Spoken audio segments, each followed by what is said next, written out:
Saat ini kita dengarkan bagaimana ketika awak media bincang-bincang dengan Kepala Dinas Kesehatan Kota Tebing Tinggi mengenai vaksin COVID-19.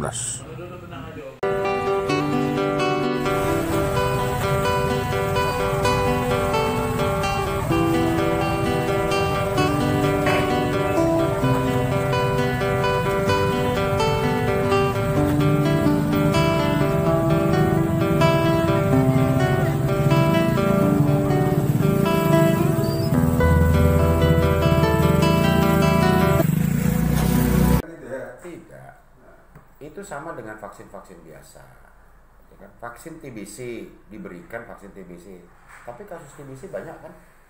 Kenapa? Karena orang tidak mengikuti pola perilaku hidup bersih dan sehat. Gitu ya. Jadi sama. Pemberian vaksin bukan berarti selesailah COVID terhadap seseorang itu. Dia divaksin, tapi dengan protokol kesehatan tubuhnya akan jauh lebih kuat. Cuma bisa mengurangi aja deh. Ya, bukan dia. Aku udah divaksin, aku bebas COVID, nggak bisa suka-suka, kan gitu. Tetap harus mengikuti protokol kesehatan, misalnya. Pemutusan rantai COVID itu hanya dengan 3M, habis. Pakai masker, cuci tangan, jaga jarak. Selesai. Sekarang kita tambah, hindari kerumunan.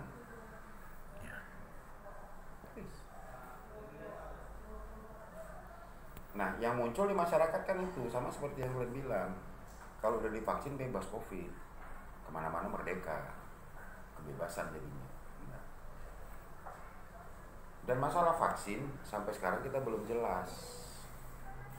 40.000 yang masuk ke Provinsi Sumatera Utara sama kita belum tahu berapa. Nah, untuk pemberian vaksin nanti ditentukan oleh pemerintah pusat siapa-siapa saja yang boleh divaksin, yang mendapatkan vaksin pertama. Bukan bebas, masyarakat datang, aku mau vaksin, suntik, enggak. Ada kriterianya. Jadi vaksin yang di... Wah ini loh, kenapa di masyarakat tuh banyak yang takut.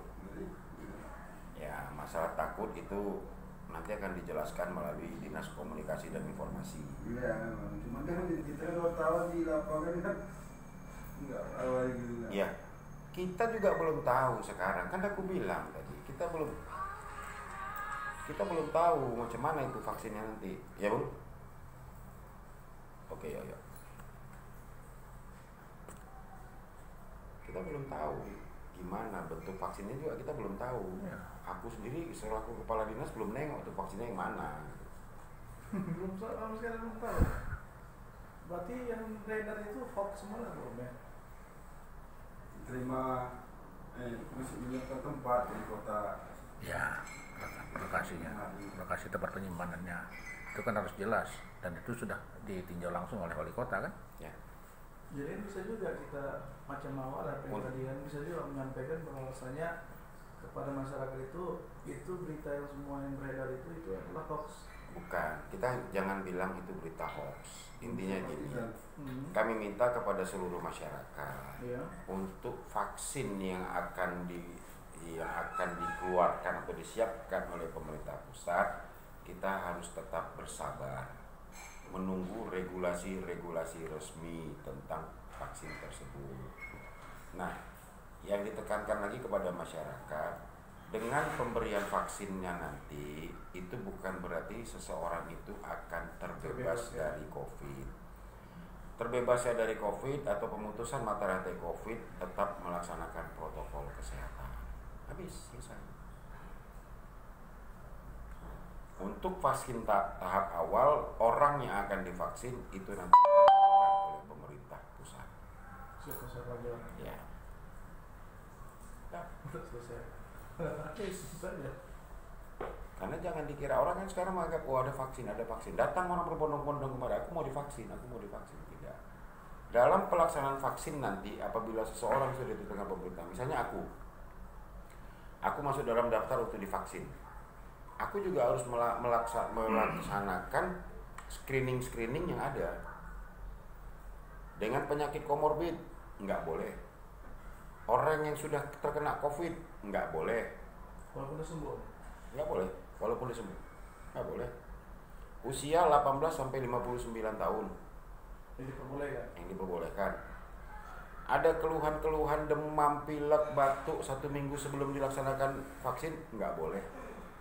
Jadi memang benar-benar orang yang sehat dan terbebas dari penyakit, itulah yang divaksin. Berarti jelas kriterianya. Ya. Mengantisipasi tadi itu loh ya, yang berita-berita semalam itu. Sesak nafas nggak boleh dong. Nggak boleh. Ada kriteria khusus untuk melaksanakan itu. Kalau merokoknya ada juga. Nggak bisa sembarangan ya. Nggak bisa. Nanti kita akan lakukan informed consent. Nanti informed consent itu Dan aku dengar gini Pak. riwayat semua ditanya. Dan Makanya aku pada dengar- waktu dilaksanakan informed consent itu kejujuran kunci utama. Kan? Jangan nanti di situ dia tidak jujur, dibilang nggak ada penyakit apa-apa, begitu disuntikkan vaksin, jebret terjadi kontraindikasi. Kontra ya. Itu nggak boleh. Jadi ujung-ujungnya yang salah siapa? Iya. Ya pemerintah juga yang Pemerintah. salah. Iya. Sementara orangnya tak jujur. Karena kepengennya dia divaksin, vaksin aja, bilang aja sehat begini gitu. Bisa. Kejujuran. Nanti begitu selesai kita ini lakukan informed consent, tanda tangani surat pernyataan bahwasanya apa yang disampaikannya itu adalah benar. Habis. Berarti nggak tuntutan dong ya kan? Ya. Iya selesai. Selesai. Karena ditanya kan, kita kasih nanti lampiran surat berkasnya, isi sesuai dengan apa yang diminta di situ dan harus jujur. Ada surat pernyataan tersendiri untuk itu. Ya. Karena ini kan vaksin baru, Ya. kita nggak bisa sembarangan. Dan aku dengar belum ada uji klinis dari POM ya. Sedang dilaksanakan uji klinis Balai POM-nya. Nah mungkin itu juga yang menunggu pelaksanaan vaksin yang pertama, barangkali pusat.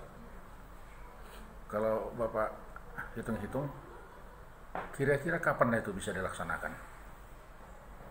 Apakah dalam waktu dekat di tahun ini atau tahun depan? Kalau tahun ini sudah pasti, Pasti ya. sudah pasti. Itu pun baru sebagian. Tinggal bulannya belum tahu Om, Ya, tinggal waktunya belum tahu.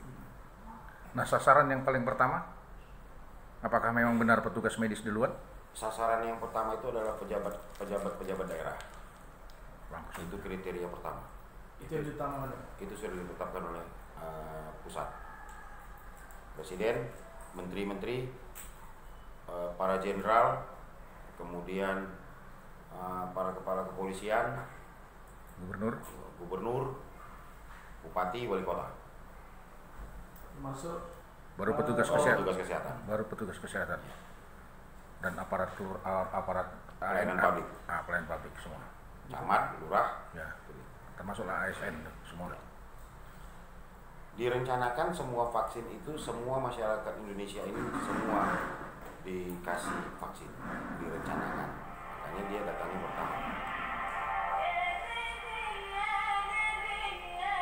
Kita aja cuma 40.000 provinsi Sumatera Utara, dibagi 33 kabupaten kota. Skala prioritas gimana? Kita kan belum tahu. belum tahu loh. Belum tahu. Vaksin sudah masuk 2 hari yang lalu, 3 hari yang lalu ke provinsi. Tapi sampai saat ini masih digodok kan? Belum bisa diterjun ke Belum kabupaten bisa. kota. Masuk segel Om ya. Heran juga Ini herannya bukan apa-apa. Dia belum ada uji klinis ya dari BPOM lagi dalam istilahnya dalam perjalanan dia seperti itu kan. Tapi sudah sampai juga ke provinsi.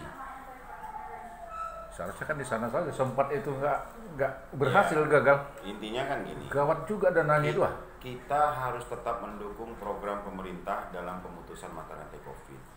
Kita nggak usah mencari kambing hitam, gawat juga ini kenapa begini, kenapa begitu. Ya benar. Kalau kita berpikir kenapa begini, kenapa begitu, itu artinya kita tidak mendukung program pemerintah untuk memutuskan mata rantai COVID. Setuju.